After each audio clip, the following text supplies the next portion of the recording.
ஜனவரி 6. புனித அந்த்ரே பெசத்தி.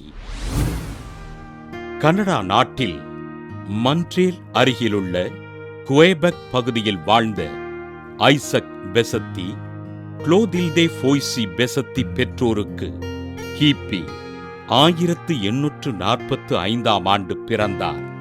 அந்த்ரே பெசத்தி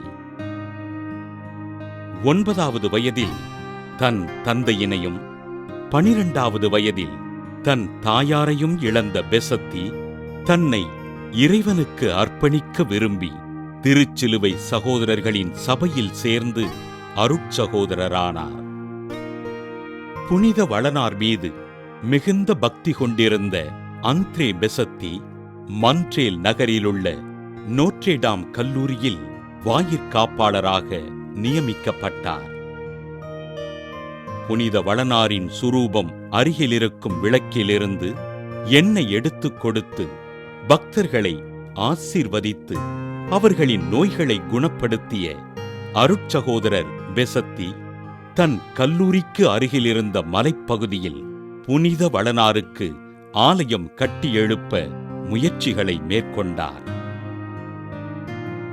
மலைப்பகுதியில் 15 அடிகள் அகலமும் 18 அடிகள் உயரமும் கொண்ட மரத்திலான ஆலயத்தினை கட்டி எழுப்பி புனித வளனாருக்கு அர்ப்பணித்த அந்த்ரே பெசத்தி இவ்வாலயத்திற்கு வருகை தரும் மக்களுக்காக புனித வளனாரிடம் ஜெபித்தார்.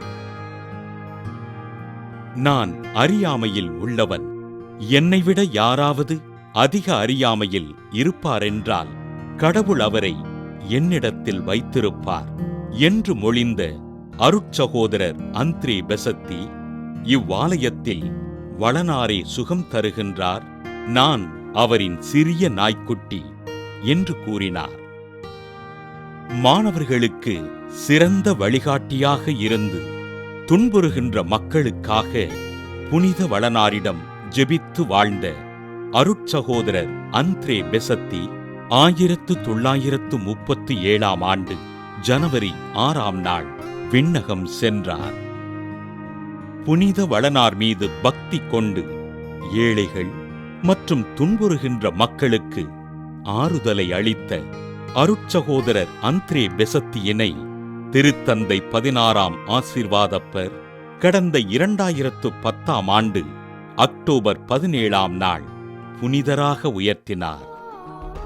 புனித அந்த்ரே பெசத்தி திருவிழாவினை கொண்டாடுகின்ற நாம் நம்மையும் நம் குடும்பத்தினரையும் புனித வளனாரிடம் ஒப்படைத்து ஜெபி